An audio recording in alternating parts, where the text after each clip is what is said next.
ситуацию.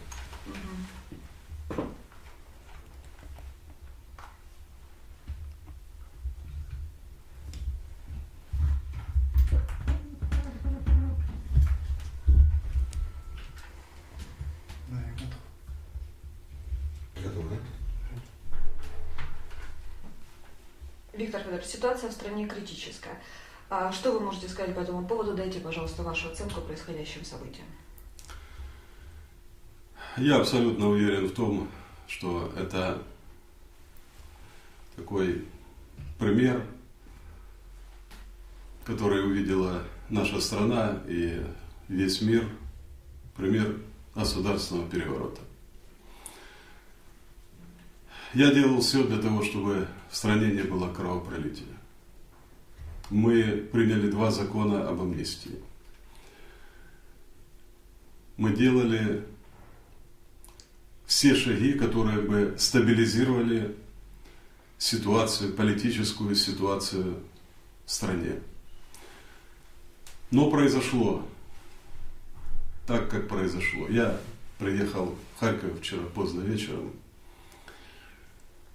Я хотел принять участие в сегодняшнем съезде депутатов всех уровней, общественных деятелей. Но получилось так, что я не мог поехать, я не мог терять время, потому что я должен был все время быть на связи. Все время шли сигналы о преследовании людей. Я пытаюсь защищать тех людей, которых сегодня бандиты преследуют. Преследуют в местах их проживания, в местах работы, на дорогах. Вот я делаю все, чтобы не допустить дальнейших кровопролитий уже близких мне людей. Виктор Федорович, вы пошли... Меня все время пугают ультиматумы. Я никуда не собираюсь уезжать из страны. Я не собираюсь подавать в отставку. Я законно избранный президент. Мне давали гарантии все международные посредники, с которыми я работал, что они дают гарантии безопасности. Я посмотрю, как они будут выполнять эту роль. А все, что сегодня происходит, в большей степени, это, конечно, и вандализм, и бандитизм, и государственный переворот.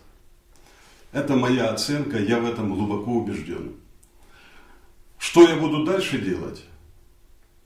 Я буду делать все, чтобы защитить свою страну от раскола. Я буду делать все, чтобы остановить кровопролитие. Я еще не знаю, как я это буду делать. Я уже сегодня много встречался с людьми, советовался, у меня была такая возможность. Я дальше поеду по юго-востоку страны, который пока еще менее опасный или более безопасный. Я буду продолжать ездить, встречаться с людьми. Во-первых, я хочу найти ответ, что мы будем дальше делать в нашей стране, по какому мы пойдем пути. И, конечно, та паника, которая сегодня охватила, я скажу, нормальных людей и на Западе, и на Востоке, и в центре. Я видел, что делается в Киеве. По моей машине стреляли. Но у меня нет страха. Меня охватывает горе за нашу страну. Я чувствую ответственность. И что мы будем дальше делать, я буду каждый день об этом публично говорить. Каждый день.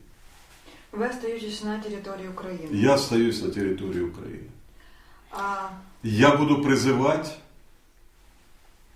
всех международных наблюдателей, всех посредников, которые участвовали в этом политическом конфликте, чтобы они остановили бандитов.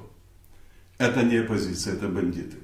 Все, что происходит в парламенте, на выходе из парламента депутатов бьют, забрасывают камнями, запугивают. Решения, которые они сейчас принимают, они все противозаконные. И они должны об этом слышать от меня.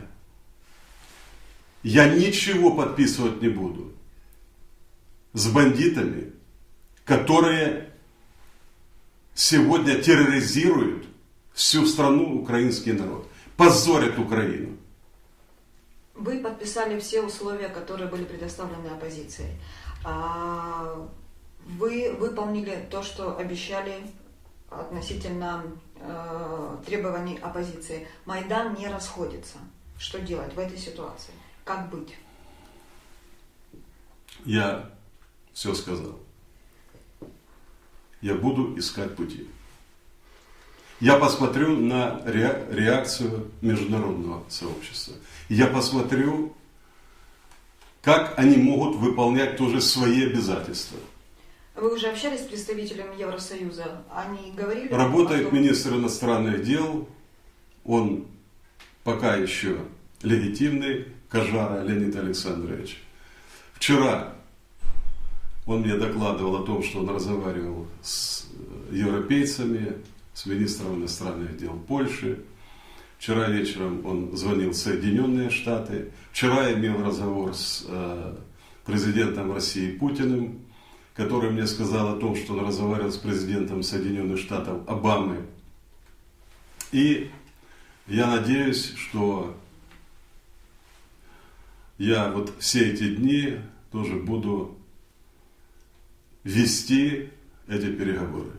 Спикер Верховной Рады Рыбак подал в отставку. Что вы можете сказать по этому поводу? Его избили.